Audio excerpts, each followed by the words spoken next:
मतलब नहीं, प्रतिबिंब और प्रतिबिंब का परिभाषा देखा था। क्या देखा था?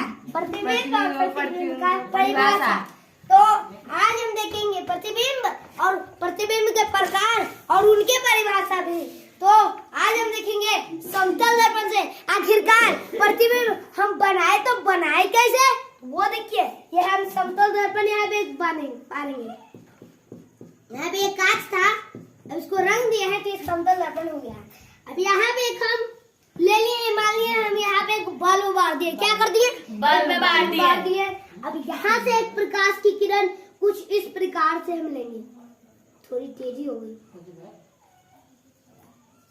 इस प्रकार से इस प्रकाश की किरण के लिए दर्पण को थोड़ा और लंबा कर लेते हैं। अब यहाँ से प्रकाश की किरण आई, यहाँ पे पड़ी तो ये आपतित किरण हुआ। यहाँ पे ऐसा एरो ले लेंगे।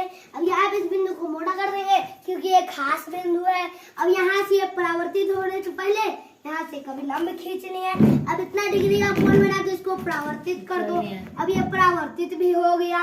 अब ये अभी तक हमें एक ही किरण लिए हैं। हम क्या कहे थे?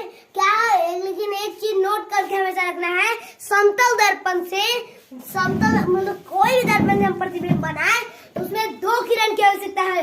कभी भी एक किरण से प्रतिबिंब का निर्माण नहीं होता है। दो प्रतिबिंब मतलब दो किरण हमें हमेशा चाहिए। तो हमने एक किरण ले लिया।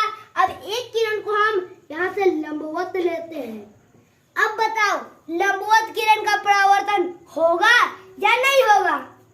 यही तो नहीं निकलेगी क्योंकि अभिलंब भी यही है, या किरण भी यही है। बीच में 0 डिग्री का कोण बन रहा है। तो हमने अपरावर्तन के नियम के अनुसार आपतन कोण परावर्तन कोण बराबर परावर्तन कोण 0 डिग्री, और 0 डिग्री बनाने के लिए अभिलंब में परावर्तित किरण को गुजारना पड़ेगा, और अभिलंब यही है तो परावर्तित किरण कुछ इस प्रकार से निकलेगी।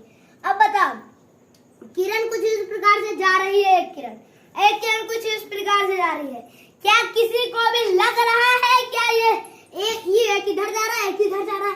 लग रहा है कि आगे जाके कोई वास्तव में काटे करेगा? किसी को भी लग रहा है? नहीं, लगेगा भी नहीं और ये काटेगा भी नहीं। तो इसको हम कैसे कटवाएंगे? इसको अपनी सीध में पीछे बढ़ाएंगे।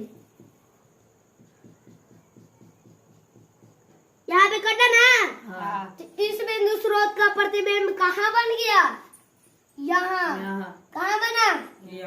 अब हम यह देख रहे हैं भाई कि ये जो है ना, ये इतना ही दूरी पर वस्तु रखा हुआ है, इतना ही दूरी पर ये प्रतिबिंब भी बन रहा है। तो हमें हमेशा यही होगा। तो नोट की बात है यह कि समतल दर्पण से जितनी दूरी पर वस्तु रखा जाता है उतनी ही अंदर समतल दर्पण में वस्तु का प्रतिबिंब बनता है। अगर 5 मीटर की वस्तु रखोगे तो 5 मीटर समतल दर्पण के अंदर प्रतिबिंब बनेगा। 10 मीटर पे रखोगे तो 10 मीटर के समतल दर्पण में 10 मीटर के दूर बनेगा। यही होता है। अब यहाँ पे अगर मान ली 5 मीटर होगा तो ये भी 5 ही मीटर होगा। अगर ये 6 मीटर होगा तो ये भी 6 मीटर होगा। 1 मीटर होगा तो ये भी 1 मीटर होगा। क्योंकि समतल, तो अब यहाँ पे हम देख रहे हैं, यहाँ पे हम समतल दर्पण से 2 ही किरण ले सकते हैं। एक तिरछा एक सीधा। और निकलेगा तो दोनों एक ही बिंदु से, सीधा निकलेगा तिरछा निकलेगा। अब कभी भी हम प्रतिबिंब बनाएंगे तो बताओ, कभी भी हम प्रतिबिंब बनाएंगे तो ये हमेशा से ये नहीं जाएगा, ये नहीं जाएगा ना। ये नहीं जाएगा तो कभी भी कहीं भी प्रतिबिंब बना रहे हैं तो ये वास्तव प्रतिबिंब कभी भी बनाएगा? हमेशा काल्पनिक ही नहीं बनाएगा। तो इसीलिए हम कहते हैं समतल दर्पण से हम बना प्रतिबिंब हमेशा काल्पनिक होता है। और जितनी दूरी पर वस्तु हो समतल दर्पण के अंदर ही उतनी दूरी पे हर ही उस वस्तु का प्रतिबिंब बढ़ता है। तो हमने समतल दर्पण से प्रतिबिंब का निर्माण सीख लिया। सीख लिया ना। अब हमको उत्तल दर्पण और अवतल दर्पण से सीखना है। और उत्तल दर्पण और अवतल दर्पण से प्रतिबिंब का निर्माण सीखने से पहले हमें कुछ चीजें जाननी होंगी। प्रतिबिंब बनाने के नियम। प्रतिबिंब बनाने के 4 नियम होते हैं। मतलब क्या, इस नियम को का फॉलो करते ही हमको प्रतिबिंब बनाना है। अगर वास्तव में ना काट रहा हो तो हमारे पास एक और ऑप्शन है ना, उसको पीछे बढ़ाएंगे, काल्पनिक प्रतिबिंब बनाएंगे। लेकिन कभी भी नियमों को तोड़ेंगे नहीं। वही नियमों को हमको पढ़ना जरूरी है। यहाँ पे पहले हम एक अवतल दर्पण बना लेते हैं। अवतल की पहचान बताए थे ना, तो बताओ अवतल है या उत्तल बनाया है? अवतल बना दिए हैं कि उत्तल बना दिए हैं? अवतल है।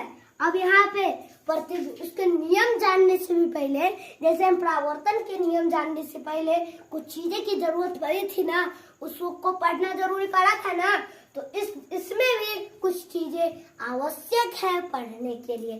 तो यहाँ पे पहले ये एक बिंदु होगा, अब यहाँ पे से एक लाइन खींच दिए, ये P होगा, यहाँ पे हमारा कहीं F होगा, यहाँ पे हमारा कहीं C होगा, और P हो गया, F हो गया, C हो गया, ये हो गया। अब पूछ रहे हैं ये क्या P क्या होता है, ये F क्या होता है, ये C क्या होता है, तो अभी रुकिए, अभी हम बताते हैं।